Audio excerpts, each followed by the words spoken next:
White House Press Secretary Jen Psaki tried to downplay the actions of progressive Representative Cori Bush in extending the moratorium on evictions. Now, of course, it expired. Cori Bush decided to protest its expiration and apply pressure to the White House to extend it. So she camped out on the Capitol steps for several nights until the White House finally agreed to extend the eviction moratorium for another 60 days. Now, Jen Psaki, White House press secretary, was asked about this, and here's how she responded to the question. What role did Congresswoman Bush's protest play? A number of Democratic leaders were giving her a lot of credit for raising the issue. I know the vice president spoke to her Monday. What role did that play in the ultimate decision of the White House to move forward with the new order? Well, I don't think anyone could hear Congresswoman Bush's own personal story and experience and see her advocacy and her passion and not be moved by that. I know a number of members of Congress were moved by that as well. What I will tell you is that the president had a number of calls with Speaker Pelosi over the weekend. Her advocacy, her commitment to looking to see, kicking every tire, just to go back to the analogy of yesterday, to see what was possible is something that was certainly impactful and influential with the president. But I would just reiterate that the president called for the extension of the moratorium back in January. CDC extended it 3 times. We also have spoken to this over the course of the past several months, and we've been in close touch with a range of members of Congress. So absolutely, the passion, the advocacy of a number of members is something that I think everybody watched closely, but I think it's important to note that we all shared the same objective and have from the beginning.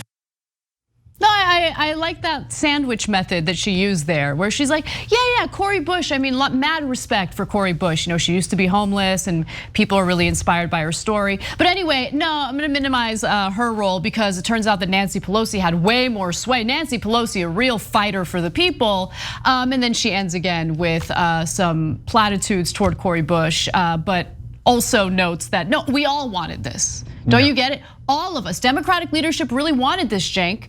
Let's all forget about the fact that literally a few days ago, prior to that press conference, Jen Psaki was the one who's like, I don't know, my hands are tied, what can we do? What can we do? Our hands are tied. Brett Kavanaugh made a non-binding opinion in a court ruling that has nothing to do with extending the moratorium. And since it's non-binding, we're gonna pretend like it is binding and refuse to extend it. That's what they initially did at the White House. Yeah, you said you had no legal authority to do a goddamn thing a day ago. Yeah. And then now you turn around and say, oh yeah, we were planning to do it all along. Doesn't appear that way. Okay, so that is what normal people colloquially call a lie. But of course the press is like, oh, it's a Psaki bomb, oh my God. Have we been kind enough to you, Jen Psaki? So anyways, now the most important part of this is the essence and the substance of the lie. So Biden was definitely not going to do anything about the eviction moratorium. That is why Cori Bush had to sleep outside on the steps of the Capitol, because she was trying to draw attention to it and do a protest. You don't have to do a protest if your own party agrees with you. Remember, she's in the Democratic Party. She did the protest because clearly Democratic leadership did not agree with her. Right. So if somebody comes to me and says, hey, Cenk, I'd like to give you a Ferrari. I'm not gonna go out and protest, be like, oh no. I'm gonna go, okay. I don't really like it, I'll sell it though.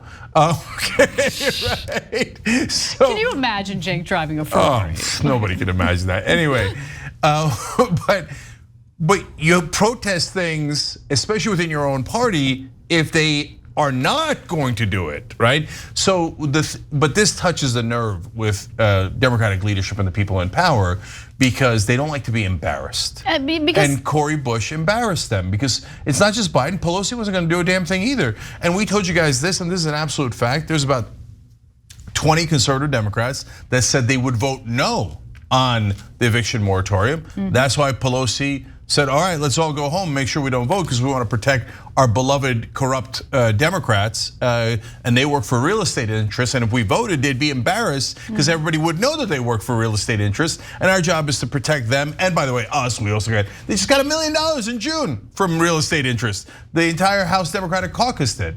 So it's all a lie. There's no real reporters, so of course nobody asked them, hey, didn't you guys take millions of dollars from real estate interests? Couldn't that have been why Cori Bush was protesting you? Don't tell me you were all on the same team. Now again, Cori and the others are polite and wonderful, and so they don't make it as brazen as I would, right? By saying, yeah, I'm out here because I'm protesting Biden and Pelosi. But they made it clear enough, and that's why that question was asked, and that's why Jen Psaki had to lie. I mean, other members of Congress were already on vacay. They're chilling, they're hanging out. They're not thinking about people getting evicted from their homes. You have Cori Bush literally sleeping out on the steps of the Capitol until she made the Biden administration bend to her will. And she's a junior congresswoman. She's a junior congresswoman. Just let that sink in for a second. And look, I always love to provide receipts for what we're talking about, because while the White House seems to want to take a little bit of credit for what they did, which was essentially tell the American people no and then get pressured into saying yes, I just want to remind you of what Jen Psaki initially said in a previous press conference. The CDC extended the moratorium not once, but 3 times. We made clear when we did the last extension that that would likely be the last extension because of the legal limitations. Okay, there are no legal limitations at this moment. Brett Kavanaugh wrote a non-binding opinion in a different Supreme Court ruling. So Biden, without having to rely on Cori Bush camping out on the steps of the Capitol, could have called Kavanaugh's bluff. He could have, as the executive, as the head of the executive branch, as the president of the United States, could have extended the moratorium on his own, call Kavanaugh's bluff and let it play out in the courts, but he didn't want to do that. And then of course, I mean, then they turn around and they extend the moratorium. What happened? I mean, it's just so clear that they lied. And then finally, one woman who's thanking Cori Bush is a mother of 3. This was an interview on CNN, and I want to share it with you because regardless of what the White House has to say, regardless of what Democratic leadership has to say, regardless of what the pseudo left has to say as they're harassing Cori Bush following her win, this is what real Americans are saying. I'm just so fortunate right now. This is beyond me. You don't understand. Like when I put that up, I never thought that anybody would have reached out, especially CNN, and then to hear that a congressperson, my story reached you. This is just amazing. I'm so thankful for that there's people like you out there. I'm so thankful for it. Thank you so much. I'm sorry. Kelly, you and your family, you and your family deserve representatives that care about you. Our country deserves to have representatives that represent. And so this is the least that we can do for you, is to step up and make sure that you get to stay in the safety and the comfort of your home while we work on other things to help make sure that your life and the lives of your children are better. This is our work. So you don't even have to thank us. This is our work. This is the least we can do. So I love what Cori Bush did. Obviously, there's more work ahead, right? This is just really the beginning because there's a huge problem in regard to getting the federal rental assistance money distributed to people who need it. And we'll talk about that in more detail a little later in the show. But when I watch that video, Cenk, the other thing I think about is we live in one of the richest countries in the world. And think about what those 3 little girls in that video are going through and how traumatizing it is to be a child and not know whether you're gonna be allowed into your own home tomorrow. We have countless children in this country dealing with that. We also have children living on the streets already, homeless children in one of the richest countries in the world. And it's beyond shameful that we've gotten to this point. But anyway. Yeah, well, those 3 kids probably would have been on the street if it wasn't for Cori Bush. Think about it. You would have driven by them as you were going under a bridge. So that's what America does. And now Cori Bush made America a little bit better. She made it a more perfect union. And of course, the powers that be do not like that. So now, one more thing about Psaki's lie. And I don't care who cries about me calling her a liar, because that's what she just did, and we just proved it to you, but I'll prove it more to you. She said, oh, Pelosi's the one that actually called us and worked on it. What she's trying to do is obviously take credit away from Cori Bush. Cori Bush embarrassed them, so she doesn't want to reward Cori Bush. They're actually furious at her, right?